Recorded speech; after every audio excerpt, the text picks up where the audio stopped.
All right. Good morning, USA, and Andread and Joe and myself. This is the Godzilla podcast. We have a guest on today. I'm Drew. I'm Joe. And our special guest. And would you mind introducing yourself? Hey everyone, I'm Andread. Welcome.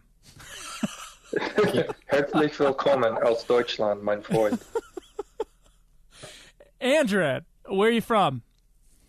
I'm from Columbus, Ohio. I just graduated with a PhD from Ohio State University, English literature. Wow. So this is perfect because, since graduation, I've had a little bit more free time. So I've had more time to delve into Godzilla.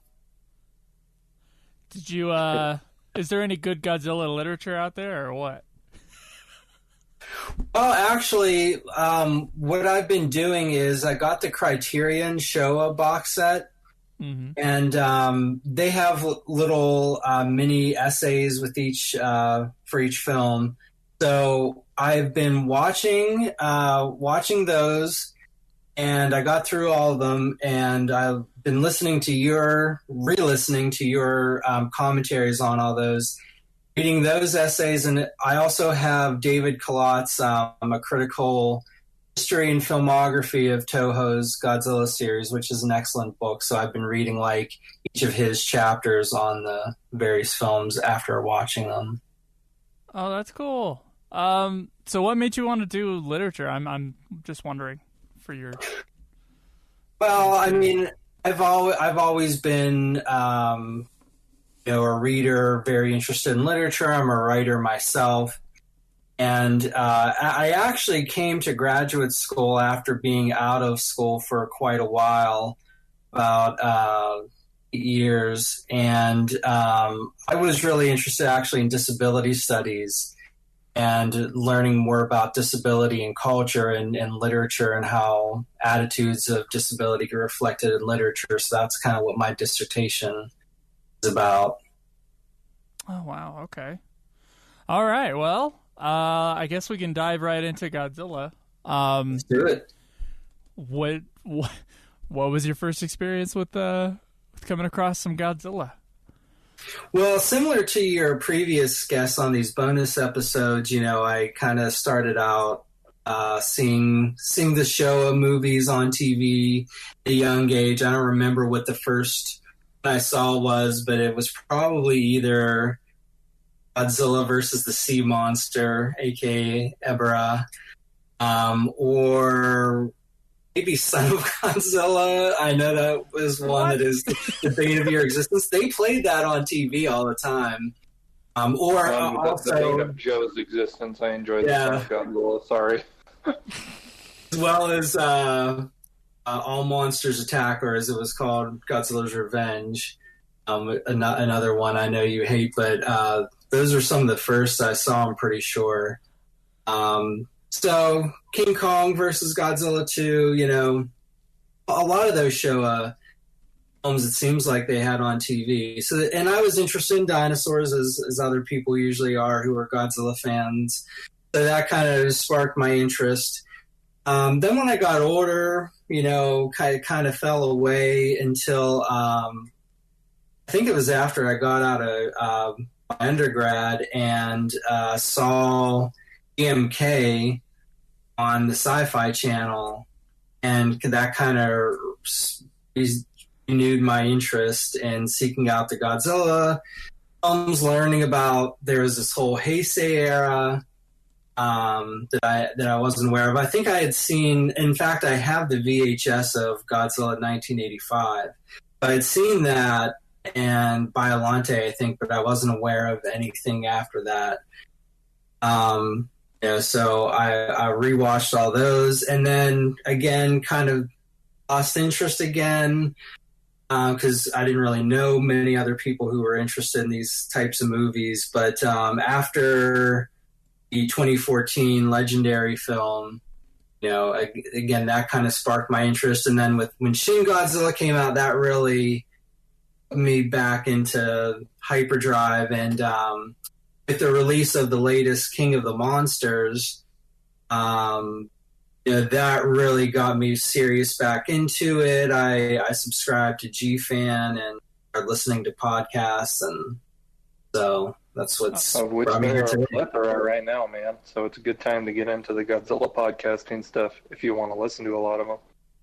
Yeah, for sure. There are so many. Like, when I first started looking, I was like, oh, there's only a couple, and then it just seemed like they started coming up more and more. Oh yeah, they doubled.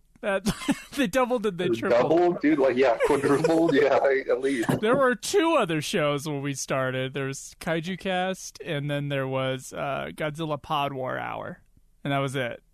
And then we showed up, and now there's like 50 million other ones. There might have been some other kaiju ones, but Godzilla specific, there wasn't that much. Well, welcome to the Godzilla fan community, I guess. Have you watched all the movies? Yeah, I've seen all of them probably multiple times, except for maybe the anime. I don't know if I know I watched the first one a couple of times, but most of the movies I've seen at least twice, I would say, and some of them, many, many times. So when we play Stump the Host, you'll win. That's what I'm hearing. Unless they go into weird, weird questions about cast and crew, or like the crazy foreign titles, which I'm not, I don't know. The last one you asked last time made me laugh just because, those are some bizarre titles, and I was trying to think of what it could be, and I did not think of the Jet Jaguar clue, so that was smart of Superman. Superman flying pose, man. Yeah. Is Superman not a copyrighted thing? Like, it's not trademarked? You could just use it in other foreign titles? I think Nietzsche would be the one to trademark it, but it's true. So you kind of over the years slowly gotten more and more back into it. With the newer ones, you said you watched Shin Godzilla. Did you see that in the movie theater, or did you see that when it came out on streaming? I did actually, and so how was that experience? It was interesting. I actually went twice, and here's a fun fact about me. I said I was interested in disability studies. Well, I'm legally blind. Oh, really? So I actually have a bit of a different perspective than a lot of Godzilla fans who are such champions of subtitles, because they're challenging for me to read. And as you can imagine, in a movie theater, even though the screen is bigger, I can't be as close to it. So I have a thing called a monocular that allows me to kind of look at details at a distance. So I was trying to use my monocular to read the subtitles and still pay attention to the movie above that. But I was so excited about seeing a Godzilla movie, a Toho produced one. Of course, I had seen 2014 in the theater, but seeing a Toho produced one, I was super excited, wanted to support it, and I so much enjoyed the first experience of that, despite the difficulty, and people have criticized it because of how much reading there is on the screen in that film. But I kind of appreciated the absurdity of that. I didn't feel that I had to capture every single word that was being displayed, whether it was the subtitles or the descriptions of locations. I went back again, and I kind of didn't even bother to read all of the subtitles. Sometimes I would just lean back and enjoy the movie, because I think you can kind of do that with a movie like Shin Godzilla, where you don't really have to know all of the dialogue. It creates a certain atmosphere. You just know that there's panic around a certain situation, and all these different groups are dealing with it. Exactly. Yeah. Well, the actors in that film did a tremendous job of just conveying stuff on their face, and the dry humor in that film, for me at least, was just spot on. I love the humor in Shin Godzilla. Yeah, and I think people in the theater got that too, and I think that's what some of the critics of the film don't understand, the sort of humorous element of it, because people in the theater were kind of laughing at certain scenes like, man, this is just ridiculous, when like, okay, we have to have a meeting in order to plan for another meeting. Like, yeah, I don't know, the closest analogy, like just film buff wise or whatever, would be kind of a Coen Brothers type, like dark, really dry humor, sort of awkward situations. But that's what I got from the film, and I enjoy that kind of humor. But yeah, I'm jealous, man. You got to watch it twice in theaters. I watched it once in theaters with my wife, and that was before we hadn't been together for too long, so I found out later that she wasn't that into Godzilla, but she really didn't mind Shin Godzilla. So. That's because it's a good movie. Yeah, exactly. Exactly. And also, I mean, I also wanted to go twice because I could, to support it, because I think that when the second time was like when they extended the initial run, you know, seeing that it was in this limited release, that it was doing so well that they extended the run. I thought, wow, this is an unprecedented moment for Godzilla fandom, at least in the US, you know, so I wanted to kind of be part of that.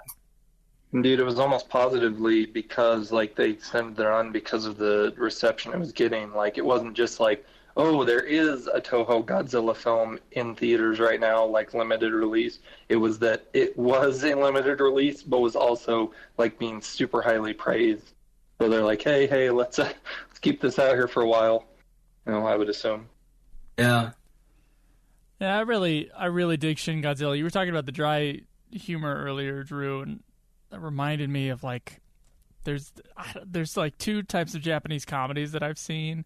And one is like the really over the top kind of zany stuff. Yeah. And the other one is the comedy of manners, very dry.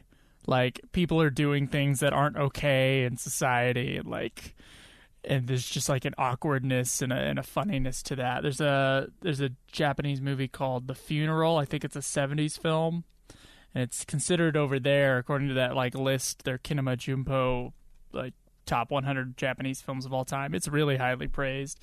And I watched that thing and I didn't get half of it. But half of it was really funny, but it was funny in the way that it was like painful and awkward and quiet. Yeah. It was very different, very different. I don't know. I just thought about that when you were talking about that. Interesting. So, Andread, let's go through some of your favorite films out of the different eras that you've seen. So, when you watch these things, do you usually watch them with the voice acting then? It really depends. I mean, I have gotten used to training myself to watching on the subtitles, but if I do have the dubbed version available, you know, sometimes I will just go to that, especially if I'm watching it more for just entertainment value more than like a really trying to like I don't know about how you guys watch these movies, but you know, my interest has gone to the point where sometimes I'll just want to throw one on just for fun. And then other times I'm watching it in order to try to really have a deeper understanding of what's going on in it. And so when I do that, I will watch the subtitled version and, you know, try to really pay closer attention. Whereas if I'm watching it for fun, I might not be paying as close attention, but I'm kind of experiencing it on a more visceral level, I guess. I think, I don't know that Joe and I have ever really discussed how we decide whether to watch the subbed or the dubbed version of films, but I'm pretty sure Joe, don't we just, it's a film by film basis, but say a film like Godzilla 84, like, you know, Return of Godzilla, the like tone of that film and also the reputation it holds, Joe and I are like, of course going to watch that with subtitles. Then we're going to watch something like Orochi the Eight-Headed Dragon, and there's no way that I want to watch that in subtitles. I want it to be as cheesy and bad as possible, so you got to watch the dub. But just thinking about it, possibly, sorry if I'm stepping on any toes here, Andread, from your perspective, it seems like about 50-ish% of the films we watch, I don't always notice it, but sometimes when Joe and I watch them English dubbed, the subtitles aren't what the people are saying. It's the Japanese translation of what they're, you know, of what they would what they would be saying in the subbed version. So like you can, I don't know, sometimes get both in one, if you understand what I'm saying, because you get English dub voice and then the Japanese subtitles, like the translation of what the Japanese people were saying. Doesn't always work, those translations, but sometimes you can squeeze in both in a single viewing, and it's always I forgot that we've done that before. It happens sometimes, and it's weird. Yeah. I do that too, though, because in that way, I can have the dub on and not have to be constantly like, when I watch it with subtitles, I have to be able to position myself very close to the television in order to be, and like kind of, the way I do it is I sit on the floor so that my eye level is like closer to the bottom of the screen. And it's not the most comfortable way of doing it, but I'm that much of a dedicated fan. But if I have the dub on and put the subtitles on, like you're saying, I can kind of be able to experience both and not have to always read the subtitles. I can let myself relax a little bit more, but I can still get a sense of how sometimes the dub is distorting the original meaning. But I think it's interesting because in that way you can think about a lot of the Godzilla films, if not all of them, even when they match up more, as like you have essentially two versions of all of these films. So it's the longest running franchise with 36 films, 35 if we don't count one that hasn't come out yet. But in addition to that, if you can double that because you essentially have two versions. Yeah, and a lot of them are cut slightly differently or a lot differently. So yeah, especially the Heisei ones. But sometimes, it's just if you want to put on the movie just for a fun watch, exactly. You just put on the dub version. You can laugh at the dub along with everything else. And then if it's like, I don't know, if it's like a Shin Godzilla or something, I'd want to watch that with subbed. Yeah, because the dub in Shin though is one of the examples where I feel like the dub is actually very close. Oh, really? The original subtitles, I think, anyway. Oh, that's interesting. I would. I've seen it the one time in theaters, and it was subbed. And to go on with just sub just for a moment, like sometimes I believe Joe and I have mentioned this at least once, but when watching anime, Japanese films, whatever in Japanese, even if I can't understand what they're saying, it's the actors' inflections and like the emotions that they're putting in, like. Across the human spectrum, just their feeling, it adds a lot to it at times. Again, depending on the film, and the acting quality, sometimes it can add quite a bit just because you're hearing the original actor. Yeah, there's some sort of disconnect when you watch dubs, which is why a lot of people avoid subtitles or avoid dubs at all, because sometimes the performances aren't good or whatever, and we all know that. It brings me a lot of hope that you say Shins is all right. I thought it was, because when I got the DVD, it included the dubbed version as well as the subtitles. So I actually watched the dubbed version with my girlfriend, and she thought it was all right. She's not a huge Godzilla fan either, but I don't know. And same boat. I just, one thing about dubs, it kind of bothers me the way people kind of make the if you watch subtitles, that's the superior way to do it, and you're not a true fan or you're not a true movie buff, or why can't you read subtitles? Are you just stupid? I have a problem with that whole mentality because, for me, it's a challenge to certain people, and if you're completely blind, it's inaccessible. So I feel like if people, yes, dubs are usually inferior quality and sometimes very cheaply done. If we had a little bit more respect for that process, I feel like we would get better quality dubs. Yeah, you're correct about that. If people were into that, or so the American film industry is ruled most film industries, except for like India and stuff, in that it gets exported all the time. So people in foreign countries watch dub movies all the time. They watched American movies dubbed like crazy. But because America's film industry was so strong, that means here in the U.S., we don't import a whole bunch of movies. And so that entire like process of exposition is just gone. So whenever there is a dubbed thing, it is of inferior quality. It's just seen as like a cheap, let's put this together kind of thing for the kids, and then that's it. So the care that they put into dubs is low, and there would be potentially better dubs out there if like we had a history of dubbing in this country, but we do not. Yeah, those dubs are for kids and for man children. I mean, I am a self-proclaimed man child, so I need a little bit more respect for my dubs. Yeah. Then you also get remakes of foreign films, which typically are god-awful, you know? And so it's like, why don't you just do a high-quality dub of it instead of remaking it entirely? Failing miserably. You'd have to get an American distributor to think that would be something that could make them money. That'd be kind of hard to do. That's the sad situation of that.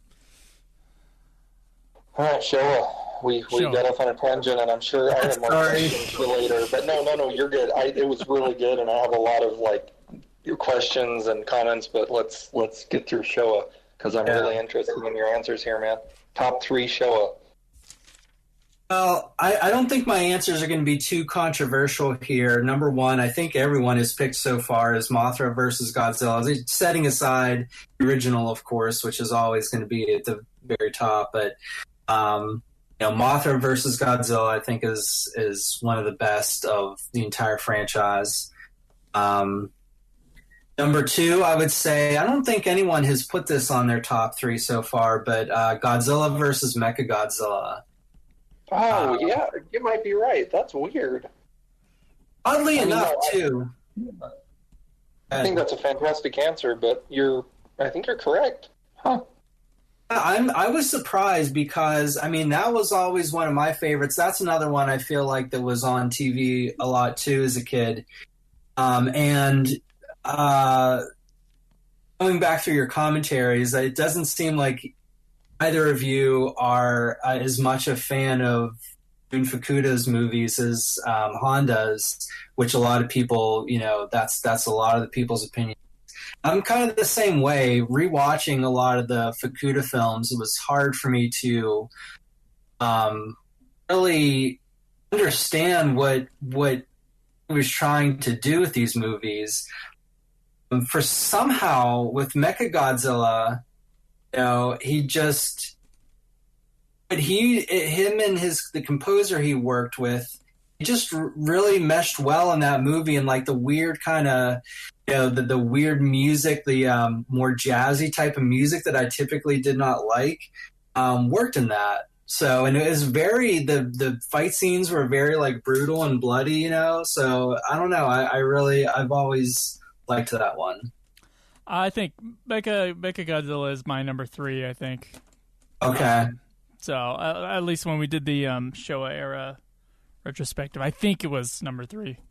Off the top of my head, it's top one of my 5, favorites. So I can certainly see why you put it number 2. It's one of the only Showa films that, off the top of my head, Andread, like certain shots from the film just come to mind.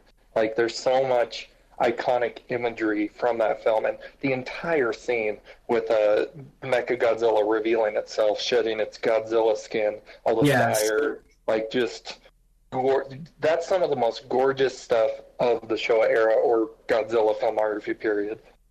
Absolutely. They pumped up the budget. Yeah. And then breaking poor Anguirus' jaw, like that scene is painful. Yeah, it is. The oatmeal. I think one reason that sometimes, I know for Joe and I guess I can only really speak for myself, but possibly people we've had on here too, we unfairly lump in the entirety of Godzilla versus Mechagodzilla with one monster character who's not the most beloved, but a King Caesar, because that film is great. But then there's this song, and then this really goofy dog-looking guy comes out. You have a problem with it. I have no problem with that. Okay, well, some people might, but then he has amazing powers, like reflecting back to Mechagodzilla's beams, so it's like, what's going on? Okay, he's kind of cool, but his design's weird. Oh, his powers are cool. Like he's running around like a dog. I just fluctuate back and forth so much on I don't know where I stand with him, and sometimes he's the first thing that comes to mind when I think of that film. Terror of Mechagodzilla is great too, and watching those two movies in a row is like, I love it. It's good. What's your number 3, Andread? Can I just make one other point about King Caesar? If we have time to get into this later, one thing I do appreciate about King Caesar is an element of the Godzilla films that I feel like gets kind of not talked about as much, at least in American fandom, is this sort of mythical element of the Godzilla film. So that's something I'm interested in touching on later. If we have time, but I agree that the design isn't great, but I do appreciate that element. So no, you can get into it now because I'm gonna forget to talk about it later. Well, you just said his design isn't great, and I almost agree, but I just don't know if it's great or not. He's the only furry giant monster, and so I'm like, wait, he has hair. He's summoned by some woman's priestess's song. It's just, I don't know how to feel about it, man. It's so strange and out there, which, they're swinging for the fences, and they knocked it way out of the park with him. I don't know if it's a good... Joe, you want to weigh in? You said you don't mind King Caesar. I don't mind it, but I've seen that movie 9,000 times, so it's just part of the movie. Okay, we're a little biased there, yeah. But yeah, I'm a little bit... My whatever view I have of the film is probably tainted by, years of watching it as a child, thinking it was flawless, so why not? So what's this... what about the mysticism thing? Well, I just thinking back on the films, and I tend to be more interested in stuff about nature and sort of mystical, mythological type of thinking about nature. And so, thinking about how much political, social commentary aspects of these films get talked about and debated, and whether they're too heavy-handed or whatever. But people seem to skip over the sort of mythological elements, like how in the original film, Godzilla, it's kind of confusing. Maybe I'm not the best Godzilla fan for not understanding this, but in the original Godzilla film, it was always confusing to me whether Godzilla was created by the atomic bomb or was just awakened by the atomic bomb, because there are these legends of him, and they talk about sacrificing people to this monster, So, oh yeah. At least in terms of legend, he existed before that. And so in what form was he? So there's always this sense of the monsters. You get this with Mothra too, with having actual actual people who worship her, and there's a sense of an entire kind of religious element to it, and Mothra having this eternal rebirth, like the phoenix, and so it's this being that just is kind of dies, but is able to come back, which has a very mythic element to it. And these are the monsters are like these beings who are they are beyond kind of human scale and human interests. Yet at the same time, they are, in a way, I kind of think about them as mediating relationship between humans and this sort of the grand forces of nature. If that makes sense. I mean, that was all brilliant, and you just made me think of directly comparing the like mythology of Mothra versus Godzilla. I don't know how you've understood it, Joe, but I always like place more mysticism, religious stuff on Mothra, like, or think of her in that sense, Mothra because specifically, yeah. Mothra is, like, in my head, Mothra has always existed as a real figure for those fairies and for the island people. How I understood Andread, the Godzilla 54, like, what did he exist? Did he not? Was he ultimately totally created by the nuclear thing? Did he exist before that and then just got mutated or awakened or whatever? I always thought in 54, and consequently, I guess, 56, whenever the Raymond Burr one, I don't think that Godzilla actually existed prior to the nuclear bombs. Like, I think that the island folk had these legends of a giant creature that never actually existed, never actually came up, but he was just used as a, I don't know, a sacrificial thing for people. And then the moment that Godzilla showed up, suddenly their legends are confirmed. Exactly. They took all of those stories and placed them on this creature that suddenly existed because of the, like, you know, the nuclear stuff. So he never existed before. Nuclear stuff happens. He exists.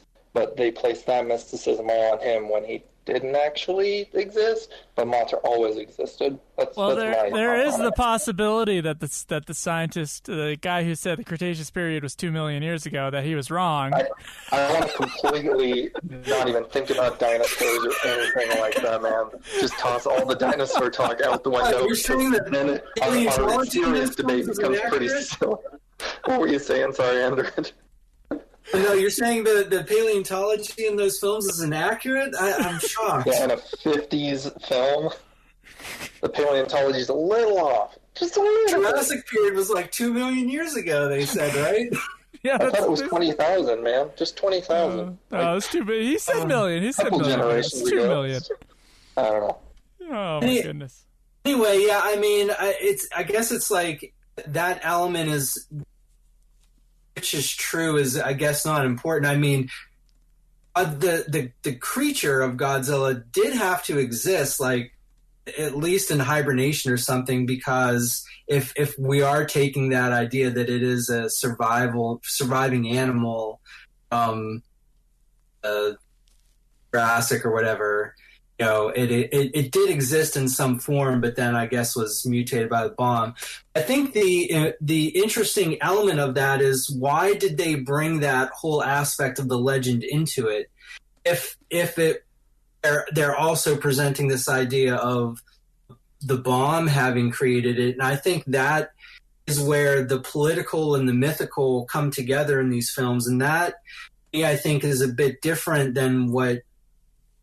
That's what makes it uniquely, I think, Japanese, because we don't really have that as much in American films, where we have this sense of how the political and these religious or mythical ideas get blended together. Go ahead, Drew. Yeah. No. I've talked too much. Go, Drew. I always had this, like, well, I don't say always. Thinking about this right now. This idea that, like, these islander people that they're visiting, they are, like, the real people and they haven't been modernized and all that. And I feel like the nuclear bomb is kind of part of that. So it is nature's, like, it's nature's reprimanding of humankind, and these people on this island that sort of view things in this, what they would view as backward way, they are, I don't know, I guess they're kind of the symbol of, like, a more nature respecting human people. Or it's just that, like, so to the island people, they went from, you know, having these legends, living obviously like a simpler farming, whatever, indigenous-esque life. I mean, they had structures, but living off the land and respecting it. So in their mind, prior to the bombing stuff happening, the most powerful thing out there was this Godzilla legend. And then the bombings happen and all this, like, weird fallout. So of course it's natural that immediately, since they're going from no technology, no anything, barely, a more rural life.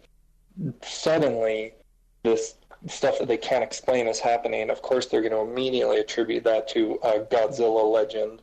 And from the people who are from Tokyo, the more cultural, civilized place, they're so frightened by the thought that, like, we just can't grasp or don't have control over stuff like this nuclear, bombing. It's so powerful and unprecedented, and it happens so suddenly. We can't, as a people, or the Japanese people, sorry, can't wrap their minds around it. So what's helping them cope with it as well is searching for answers, and the answers just happen to be given by this Godzilla legend that is suddenly, thrust like in the forefront, because everybody, whether you're indigenous or cultured, air quotes, to a more modern society, everybody needs an answer to feel better, and so they all collectively glom onto, yep, it's Godzilla. And it just so happens that in real life a Godzilla wouldn't exist, but hey, we're in film world, so you can create a monster and not really would have to invent an answer, something to calm you down. Yeah, go on. Sorry. I was just going off what you're saying. If Godzilla didn't exist, we would have to invent him. That's right. Yeah, and so they did, exactly. I mean, that's a great explanation, Drew. I think, and it makes me think of, this is the literary scholar coming out in me, but like, Godzilla really is a great example of what the word monster means, like the deep level of meanings it has, because the word originally comes from a word that means omen, a divine, a portent, a sign from the divine. And the root word means to instruct or to warn. So Godzilla is a warning to humanity of, what its destructive capabilities are. And it's not just, I don't know how you feel, but, with all the movies having changed how Godzilla is represented from villain to anti-hero to superhero. All of those, though, are still kind of tapping into this, what I was saying is like a mediation between humans and nature, because he's not just punishing humanity. I don't know that that's kind of what I take as the meaning of it, even in the original film. It's more of like, is a means to instruct us. Yeah. Okay. Yeah. Dude, this is deep, man. Yeah, sorry if this is going way too off the rails, but no, it's really good. This is gold, man. Anyway, should I go into my third show of film? Number 3. Yeah. Maybe we should. Maybe we should get to that third one. Holy cow. I'm like, if there could be an image of me sitting in my chair, like, stuck to the back of it with my hair blown back, like, what? Godzilla facts or opinions, I guess. It's interesting stuff. So thank you, Andread. What's your third pick? This one has less deep philosophical things to say about it, but my third would be Invasion of Astro Monster, or Godzilla versus Monster Zero, which, it's not like most well made, but it's got Godzilla, Rodan, Geeter in it. It's got, I think, my favorite aliens of the series. Like, it's just a fun, like, of the campy films of the show era, I think that is the best. Yeah, certainly a classic. I don't think it resonated with Joe and I as much as it does for most of the Godzilla fandom, but I can see its merits where, like, it's just because of Nick Adams and Takarada, I believe is his name, and also was Kumi Mizuno in that one now? Oh, she was, okay. Just the charm, like, just dripping off those people in this film is, and also, I always forget the actor's name, but Joe and I refer to him as Japanese Clark Kent.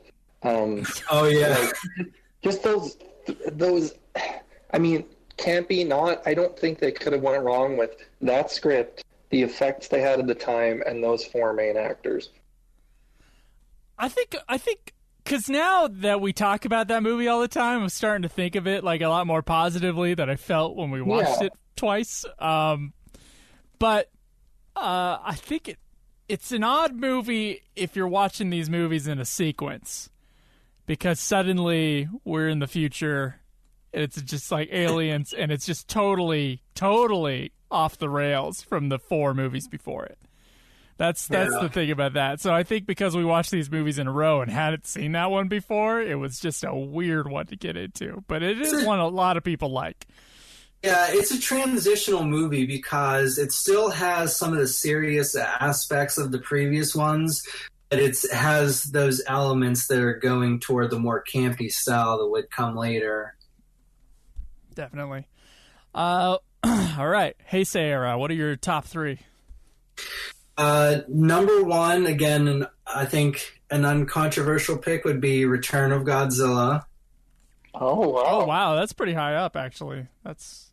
But okay. Didn't you guys have that high up on your list? Or? I got it pretty high on mine. Drew is kind of wishy-washy on that one. Middle to bottom-ish, but I can see cinematography-wise, gorgeous film. I put that in my top three. I put it as number 3.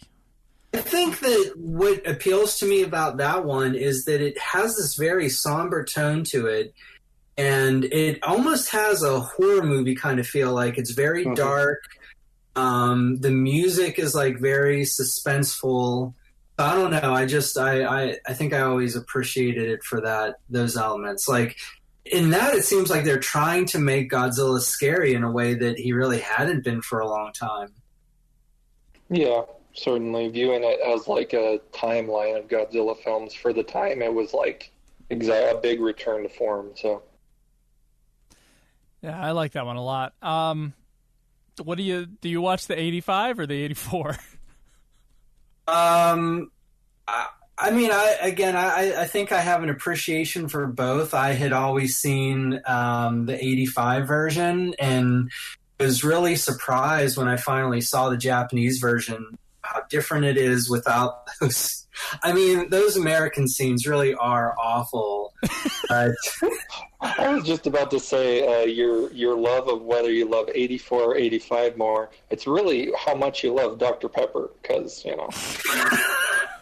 Look, I love Dr. Pepper, you gotta go for 85.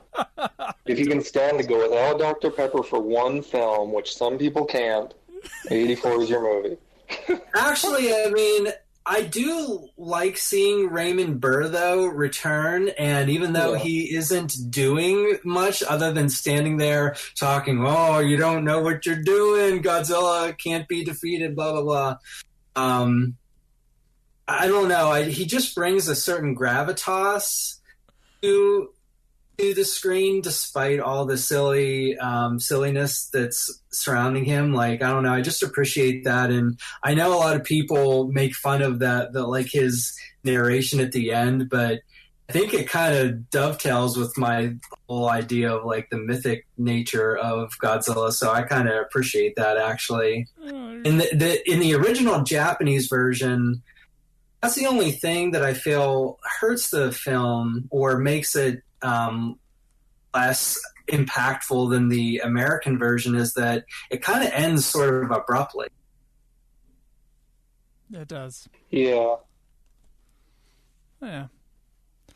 They don't get the callback of that ridiculous line of Raymond Burr's, which I wish I had in front of me right now. I would repeat it. Okay. What's your number 2?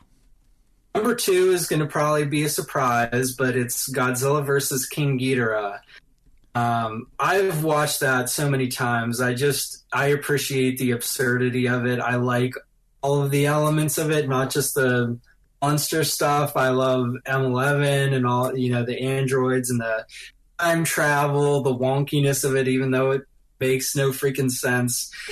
I just love it, though. I'm a sucker for all of that. That one's a fun one, and that one's one of those that are funner in the dub, for sure. Yes. Oh, yeah. Because that movie's so ridiculous. That movie's way overdue for a rewatch for me. If either of you, I'm pretty sure Joe isn't, are into Magic the Gathering at all. There are some variant cards that are like of Godzilla imagery, like Godzilla monsters coming out pretty soon. And one of the variant cards, this is an official, Toho, Bandai, whatever licensed card. The variant card, the actual Magic the Gathering card, has the dough rats on it. It's ridiculous. Really? It's insane looking that Wow. they would, in 2020, come out with a card that you could physically hold in your hand anyway. Yeah, that movie has a legacy, and I believe it's mostly good. A legacy Other that's than going Dough into Rats, maybe. Magic the Gathering. See, no one would have ever remembered Dough Rats, but Magic the Gathering, whatever nerd at Magic the Gathering decided to put those on a card, he wanted to make sure that it was immortal, that it was something that would continue on. That Dough nobody Rats. would ever be able to forget King Ghidorah's true origins. Some really goofy-haired, silly, cute, chibi-looking... Yep. Anyway. Whoever did that just has to, they have to get a huge chuckle every time they hear about, or I guess it's not released yet, but they're just like anticipating getting a huge chuckle every time they hear about someone using Dorats. Oh, God. What if it's like the most powerful card? Luckily, it's not. Luckily, it's not. If anyone listening to this is even mildly interested in looking at those images, just really quick, there's a Godzilla, like the just plain Godzilla card, and the art for it. It's kind of a newish Godzilla design. It takes elements from certain Godzilla designs, but looks really good. So, Magic the Gathering, Godzilla, you'll be able to find the images. But anyway, not to go off too much of a tangent. What's your number 3? Number 3 is going to be uncontroversial. Godzilla versus Biollante. It's just is a very, very unusual movie that I think is unique in the series. Kiss you guys. Yeah, because as in wait, what? There's a line in that where he's like, "Kiss you guys." Kiss There's you also I didn't realize this until I was listening to another podcast about it, but there's a line in there where they're having a shootout, and one of the guys says, "We are the lethal weapon." I think at that point, Joe and I probably missed that because there's so many little ridiculousness moments in that film that we're probably caught up in one happening moments before that, so we missed. We are lethal. Wow, that's amazing. That's hilarious. Oh, that's so good. All right, Millennium series. Now, about 3 of these movies I haven't seen. What are your opinions on the Millennium series overall? Now, didn't you say that GMK got you back into Godzilla at one point? Yes, yeah. So GMK would be my number 1, and I think that's it. That's like at the top of the entire series for me. It's in the top tier. I think that movie's just incredible. So I'm very curious, very eager to hear your thoughts when you finally get to watch that. Overall, I don't know. I'm not a huge fan of the Millennium films. Other than GMK, I think they have some interesting things, but I don't know. They feel too polished and modern, if that makes sense. Like, I don't know. It just you need your Godzillas to be a little bit rough around the edges. Yeah. Needs to have some like elbow grease in there, Yeah. It's great. Pieces of the suit flying off. That's right. Stumbling I don't into think the you're castle. wrong about that. I think there's some CG Godzilla in the Millennium series that is just like a little bit like, why are you doing this? I mean, what is this? If you can't go all the way, if you can't go like Hollywood level with that CG, then what is this? It looks, yeah. All right. So GMK is your number 1. Number 2 is, again, I feel like going to be not one that a lot of people would put in the top of their Millennium films, but Godzilla versus Megaguirus. Whoa, okay. Everybody has told us that one's terrible. So exactly, yeah. So you haven't seen it either? No, I haven't seen that one. Okay. I think it has a lot of shoddy moments in it, but I think the reason I appreciate it is the sort, again, like I was saying with Return of Godzilla, is it has certain horror movie elements to it where Megaguirus, before the final form comes, is like a swarm of these ancient dragonflies that are like killing people. So that could have been a movie in of itself that would have been interesting. Is just like these ancient dragonflies released back into modern times, you know. So I kind of liked that, the more horror aspect of it. I like the music. I know some people are not a fan of the more I don't know, the more, I guess, electronic sounding composer of those Millennium films. I forget, and I believe it's a female composer too. But I like the music for both GMK. I think it was the same composer who did GMK and Megaguirus, and I don't know, the music really gets me into it. There's also a very strong female character in that movie too, which always interests me. I don't necessarily need strong characters in Godzilla movies, but I am a fan of like characters in general, which is why I like literature. So whenever there are like unique, interesting characters in these Godzilla films, it always stands out to me. Yeah. Well, and that brings me some hope for viewing that film. You've raised my expectations a little bit. I don't know if that's good, Andread, for when we watch that movie finally. But I'm pretty sure that there's a direct connection between Megaguirus in whatever form he's in and the Meganulon from Rodan. Like the first third of Rodan is it's a horror film. It's a big monster bug horror film, and I liked that. So if they even can pull that off for a small amount of the screen time of Godzilla vs. Megaguirus, you've got me interested. Yeah, I don't know. I mean, for me, it worked. It reminded me of those American monster movies like Them, with the giant insects. That I like those too. So. And Joe and I had exact opposite reactions when the Meganulon in that film starts lumbering across the screen, because I'm like, I love this. This is like my bread and butter for films. If I could just watch movies like that all day long, every day, that's all I need. And then Joe watched and he's like, there's a guy, there's two guys on their knees lumbering around in a suit. That thing was so goofy. And I'm like, but this is Joe. This is the best, isn't it, Joe? What, Joe? Joe's like, this sucks. I don't know if he actually thought this sucked, but so I had a little bit of hope for Megaguirus, but I never was able to show it, since every single person just craps all over that film, and you put it in as number 2, man. We're gonna have to watch that Godzilla kick eventually, the giant flying kick.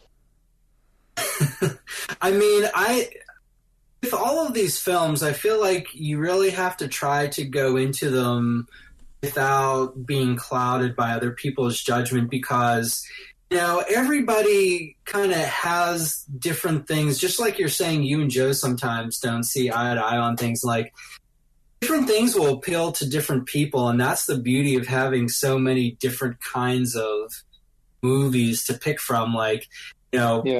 Almost every Godzilla movie is going to have a fan, maybe not Raids Again or Megalon, but, almost every movie is going to have a fan who's like, that's my favorite Godzilla movie for one reason or another, Even if other people poo it, so just try to, with the ones you haven't seen yet, just try to go into them like, I'm just going to take this on its own terms and... Man, if I could just have a clean slate for every film, that would be wonderful. It's really hard. It's really hard to go into any film with no expectations, but yeah, you're right. It's best to attempt to. Well, usually this is one of those things that makes us decide whether or not to watch the dub or the sub. Yeah, I've heard bad things about this movie. It looks like we're watching the dub.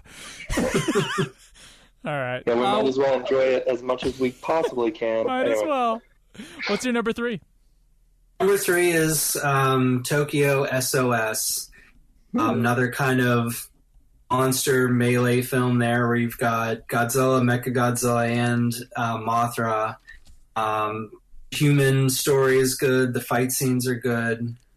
I don't have a whole lot to say about it, but I think it's just a little bit more interesting than... Since you told us you're 3, man, where's Final Wars at, man? Where's my Final Wars love? Are you in Joe's camp here? No. I mean, honestly, probably Final Wars would have been number 4. I don't hate Final Wars. I think it's just like it's. I love seeing all the monsters together. I will watch it just to appreciate that. I'm just like I just can't help being disappointed. Remembering my initial disappointment after seeing that film, like heard about it, like, oh, it's got 15 monsters or whatever in it. This is going to be amazing. And then each fight takes about 3 seconds, and Godzilla just vanquishes him immediately. And it just, I wanted a little bit more out of each fight. I would have appreciated more if they'd had fewer monsters and had the fights last a little longer. Yeah. It's fun though. I mean, Andread is officially, my friendship with Andread is canceled. Joe, you can be his best friend because I'm joking. Oh, okay. Final Wars is number 3. Well, no, dude, you're becoming a Final Wars apologist. I'm joking. Andread, it's reasonable to put it at 4. I can see the flaws in the film. It's just like, man, I guess you're right. Yeah, that may have helped the film a little bit if they had like less than a dozen plus monsters in it, I guess. It was ambitious, overly ambitious. Lies. All right. What do you think about the Reiwa series so far and the American films, the recent ones that have come out? It's just exciting to see how much Godzilla content we're getting. I think Shin Godzilla is one of the best of the entire series, so we've already talked about that. Mm-hmm. Legendary movies, I think, are interesting. 2014 Godzilla, I wasn't necessarily a huge fan of the movie itself. It was more just like the idea of it coming back and that there were going to be sequels to it that had me excited about it.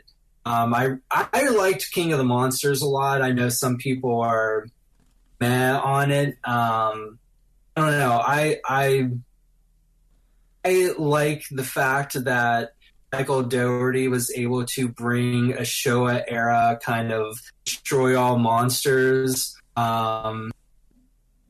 aura and into a modern, polished looking context, like, and some of the shots, like the one with Ghidorah rising up and with the like, doing his trilling noise and having the cross in the foreground, like that shot is, I think, one of like amazing.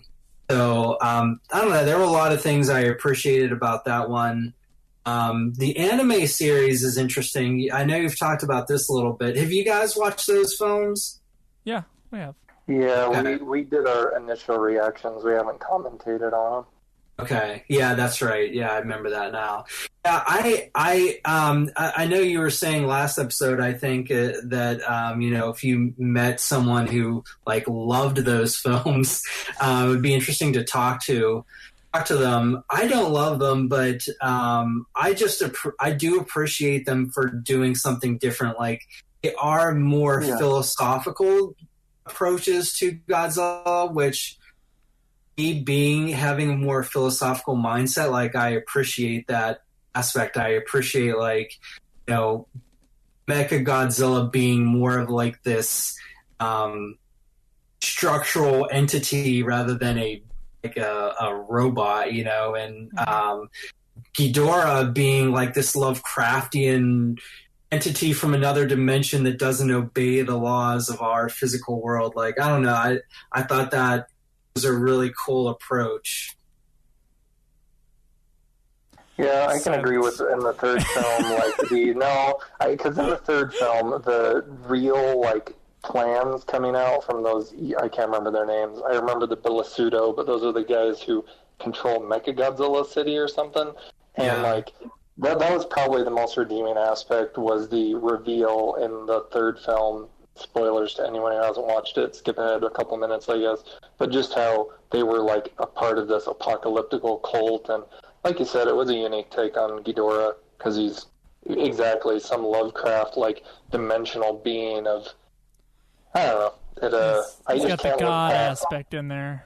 It's really, I can't look past knowing how they cut corners on anime, like all anime in general, in terms of animating things, and just seeing how little. I don't know. It's hard for me to not see that as a production, but that was probably the best part of it, was how dark it got in the third one, because it was like hinting at the real darker aspects and, like you said, philosophical stuff throughout the first two, and then in the third one wrapping it up with just this total like, nope, we're going to destroy everything, we go around the universe destroying everything, and like it was real heavy. So I appreciated where they went with it. Overall kind of more of a mess, but it had a redeeming element, the trilogy. I don't know. So you are more familiar with anime, Drew. I really haven't seen that much. So in your eyes, the quality of like those films as anime compared to other examples of anime just is lacking?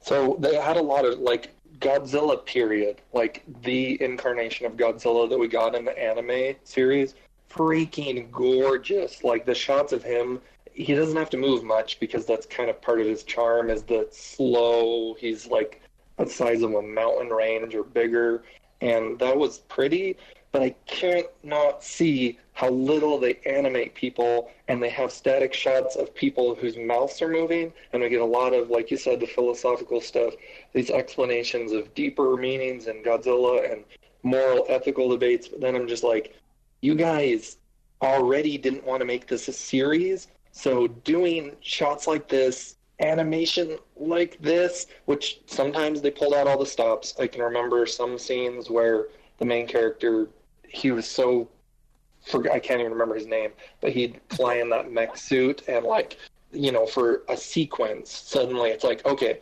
here's where they put in the animation budget. But just so much of it was talking, and not that the talking is bad, but other than Godzilla static stuff, or where he's moving very slowly or charging his, you know, attacks, which is so pretty and very colorful. When it was just characters, they weren't the best designed characters. It wasn't a lot of, they cheaped out. They really cheaped out and kind of dumped it on Netflix, which is unfortunate. That's just how I see it. Anyway. Well, speaking of disappointment, just to keep us on a downer, give us your worst of each of these things. What's the worst show ever? Oh, yeah. Oh, boy. Okay, so this is always difficult. All monsters attack. Go ahead. That's fine. Just go ahead. Actually, no. You know, hey, friendship restored, man. If you like All Monsters Attack. I told you I was going through all the Showa era films that Criterion said. Right. And when I got to All Monsters Attack, I told you how I was listening to your commentaries as well as reading the Clot chapters. And I don't know if you guys are aware of this. Since we're going into this, I guess I'll bring it up. But you know, a friend of the show's G-Man and I had kind of a heated debate on Twitter about Shin Godzilla. When we kind of butted heads to a certain degree in that conversation, but when I listened to, he was your guest, I believe, if I'm remembering, on All Monsters Attack, yeah, and I actually think what he was saying about that film gave me a better appreciation of it, and think a lot of his thoughts were dovetailing with what Kalat says, about the film, like the social context. So it gave me a better appreciation of like what Honda was trying to do with that movie. So it kind of bumped it up from being at the very bottom for me. So without context, though, it is at the very bottom. Is that what I'm hearing? Maybe. I think the bottom for me is Godzilla versus Megalon, despite Jet Jaguar being in that. But that's a good choice for bottom. I agree. It's not just because of like the shoddiness of it or anything. It's just that I find it to be a boring movie. I just, I think all of these, even these bottom ones, there is something that can be appreciated. Like I said, Jet Jaguar is like a character that a lot of Godzilla films like, despite the bad reputation of that film. So each one of these films has something to appreciate about them, but it just doesn't keep my interest. The fight scenes, I don't think, are that interesting. They're using stock footage again, and so... Yeah. I'll accept your answer as that being the bottom, but I will forever be offended, Andread, that you do not appreciate a boy's best friend, Jet Jaguar. I didn't say I didn't appreciate Jet Jaguar. I said, Jet Jaguar is popular despite that movie. Despite that movie being dreadful. Okay. Yeah. Heisei.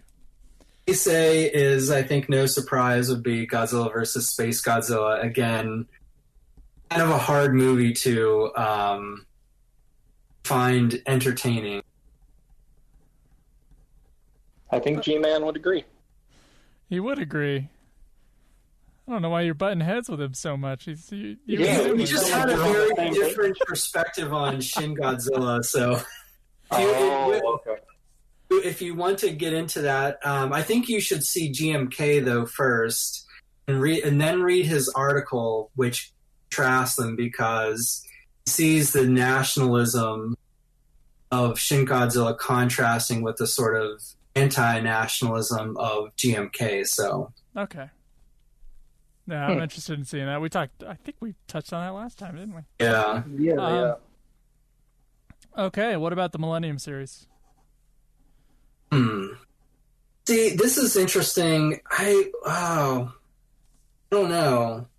The Millennium, although they're not my favorites, they also I don't think any of those movies are like bad.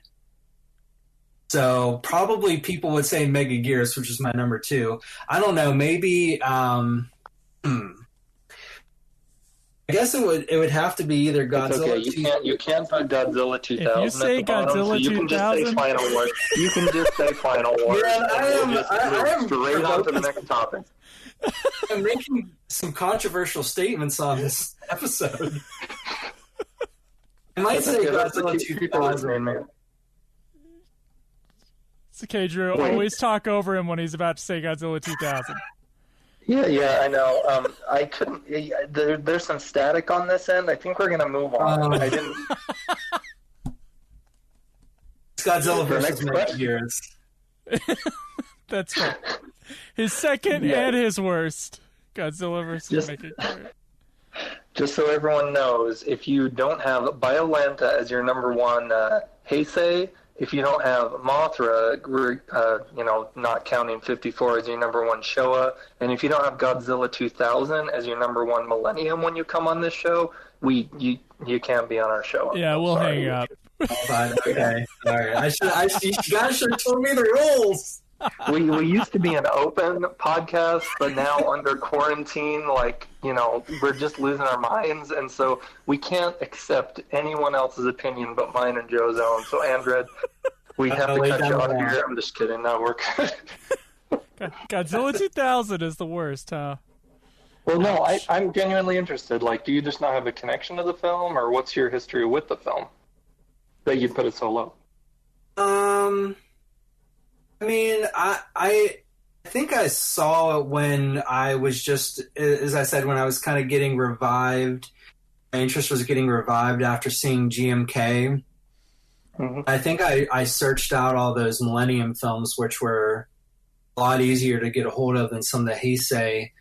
I don't know. I just, I think the familiarity of the Mechagodzilla films, you know, having that character return just automatically, kind of fairly or not, kind of already elevates those movies for me.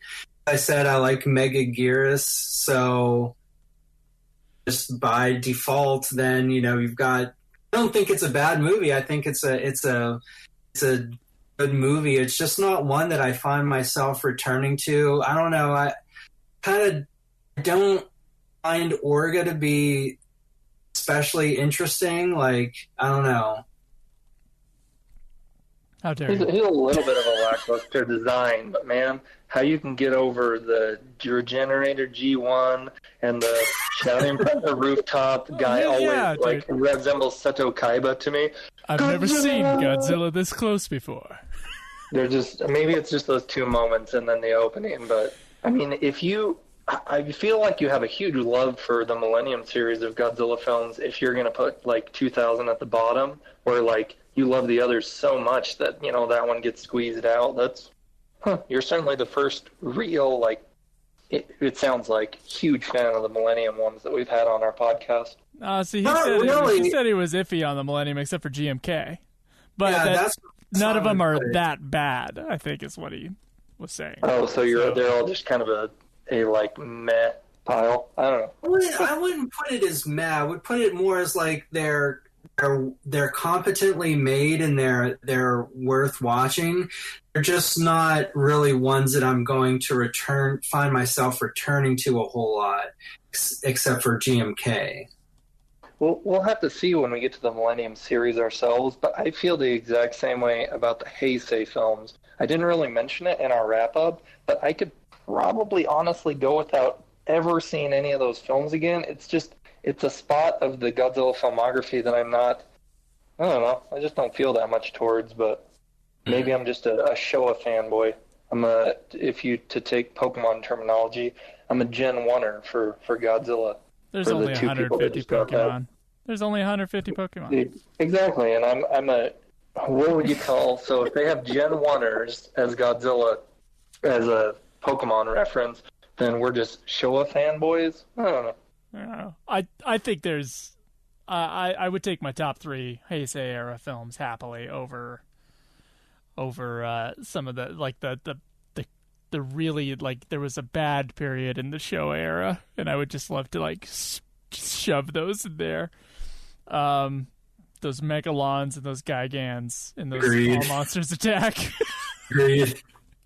I would take any Heisei era movie over those, actually. All right, so I think now that we've gone over the movies, I think it's time for Stump the Host. Now, Drew, you called me out last time about me having 5 questions, and here's the deal. I remembered the number 5 being the correct number, but I didn't remember why it was the correct number. And it's actually, I give you 4 questions, and then the 5th one's the tiebreaker. So that's But you've always had 5, and then there was a tiebreaker, so there was 6. But we didn't get 6 unless there was a tie. But there can't be a tie if all of us. If you all answer the 5 questions, yes, I know. I'm going to squeeze on you on podcast. So. I know, you were right, and I think it was just me remembering 5 as the number of questions I had to put down. And for some reason, like, I was like, oh, and I need the tiebreaker on top of that. But actually, 5 includes the tiebreaker. So I have 5 questions, 2 for each of you, for you to start on. Guess goes first, and then the other person gets a guess if they get it wrong or if they don't get it. And then the first person gets one more chance.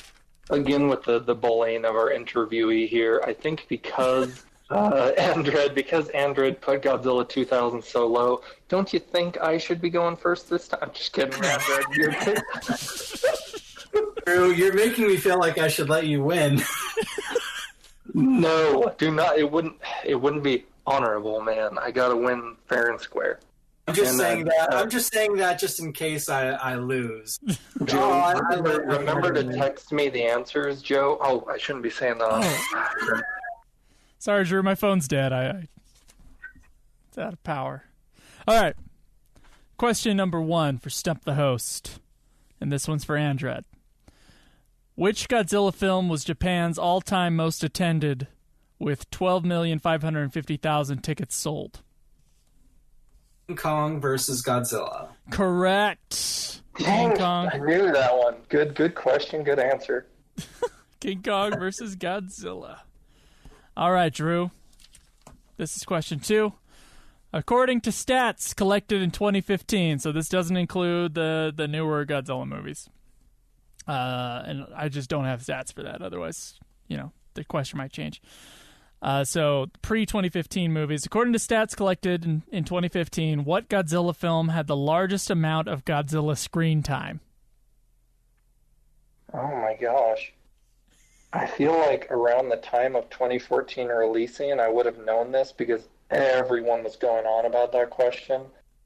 Can I get 20, 30 seconds of just meandering? I gotta think about that. You do get 2 guesses if Andread doesn't get it. But, so this is including every Godzilla film prior to 2015, right? Every Godzilla film prior to Shin Godzilla. I'm probably wrong, but just off the top of my head, I'm thinking of ones with a lot of, clips from other Godzilla movies, the Showa era films that reused footage. Joe, I'm just gonna... I don't know. I'm gonna go with... This is really tough. Let's say just OG, Godzilla 54. I know I'm wrong, but... Incorrect. Yep. Sorry. Andread, do you have a guess? Yeah, I have no idea either, but I'm going to just throw out there and guess Godzilla versus Gigan. Incorrect. Drew, you get one more guess. Again, we're just, shooting in the dark here. Godzilla versus King Ghidorah. No. Ghidorah the Three-Headed Monster is what I meant. Okay, but anyway. Either one. Okay, either one's wrong. The answer is Godzilla versus Mechagodzilla, the Heisei version. So Godzilla versus Mechagodzilla 2 has 26.56 minutes of Godzilla in it, and it's the most Godzilla in any movie. Oh, I would not have guessed that one. I wouldn't have either. I was looking around at stats, and I was like, what? Okay. What were some... You don't happen to remember what the other top ones were, do you? No, I don't, because I was only looking at the top one. Megan has got to be up there, though, I would think. Yeah, I was immediately thinking of the ones where they used, clips, so, I don't know. Well, what surprised me was there was only 26.56 minutes of Godzilla, and I was like, that's it? That's really it? Yeah.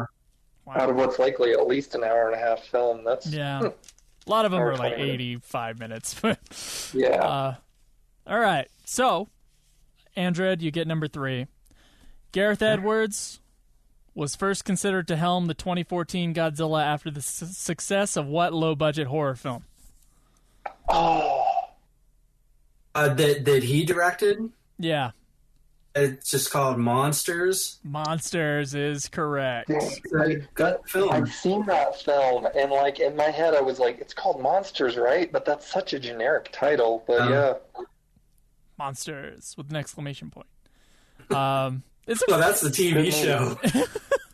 It's a pretty good movie, actually. Have you guys seen that one?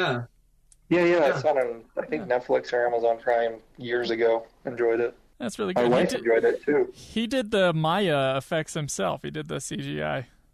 He's just sitting at home doing all that crap. Yeah, it's crazy. Oh. I think that's what his job was beforehand. I might be wrong about that, but I thought I heard that. Okay. The last question, Drew, is for you.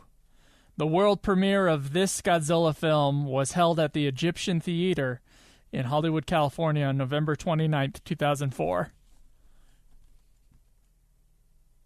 2004? Right. Was it Godzilla 2000? In 2004? It's world premiere? I don't know, man. The world premiere of... I don't know. I don't know. Honestly, I'm drawing a blank. All right. Andread? I could be totally off base, but I kind of feel like this is a trick question. Was it the world premiere of the original Japanese Godzilla? It is not a trick question, and no. So what Godzilla movie came out in 2004 is really what the question is. Then let me, because, darn. I don't know. We already talked, I know. We already talked about how we haven't viewed, so we haven't really looked up trivia on Millennium films. No idea, Joe. Shot in the dark. It's not GMK, is it? It's not. Close, though. It's Godzilla Final Wars. Hello?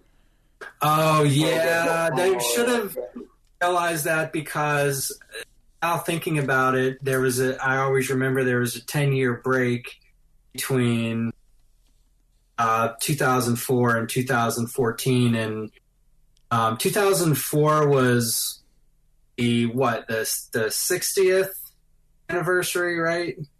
Or no, the 50th. Yeah, that'd be 50th. So that's why it was Godzilla Final Wars. Right. It's interesting here. They had their world premiere in the U.S., and I don't even think that movie had a U.S. release. So Godzilla Final Wars premiered here, and I think they also had a screening for G-Fest. That's what I was reading on the thing, but I think the last one before Shin Godzilla, the last Godzilla movie to have a theatrical release in the States was 2000. So it's really confusing. It's really odd to me. When I read that, I was like, what? Egyptian theater is where they had their world premiere? That's bizarre.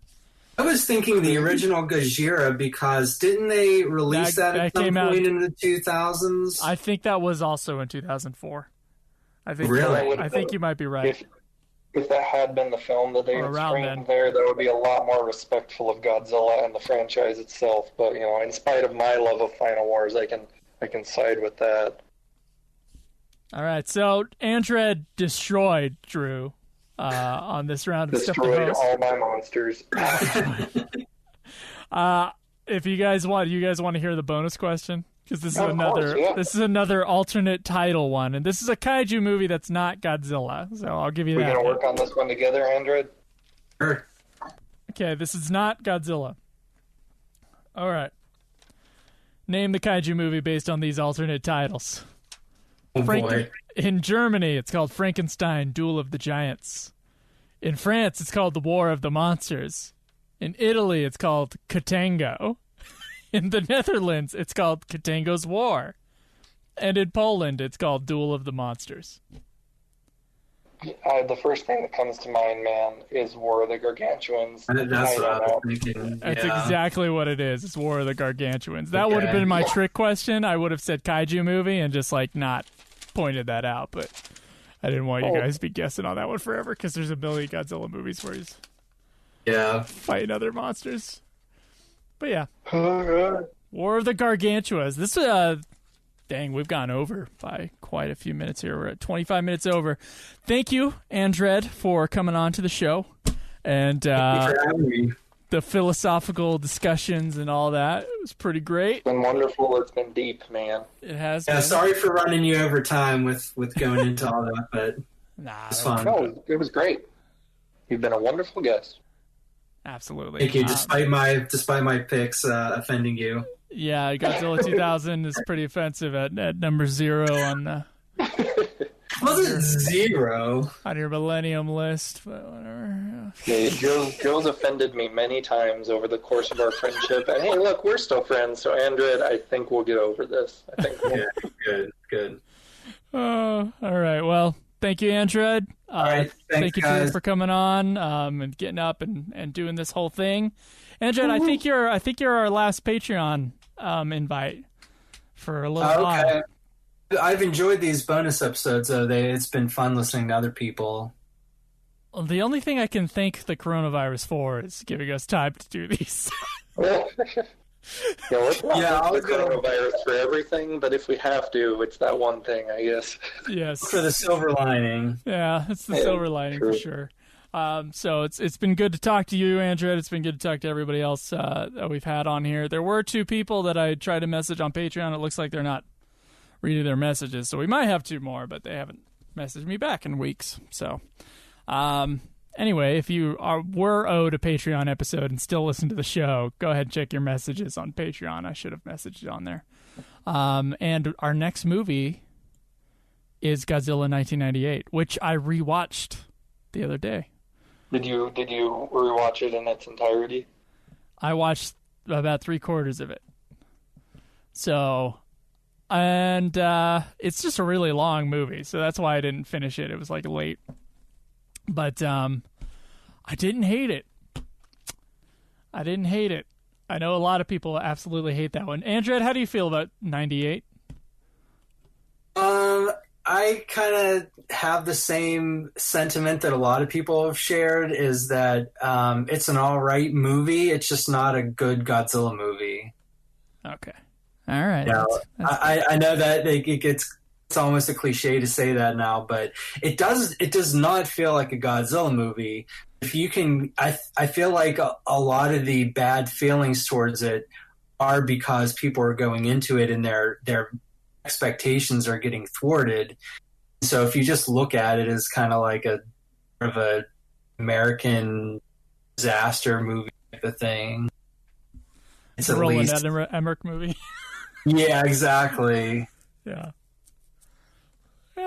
Drew, when was the last time you watched it? As a child, at my aunt's home on VHS while eating cinnamon toast.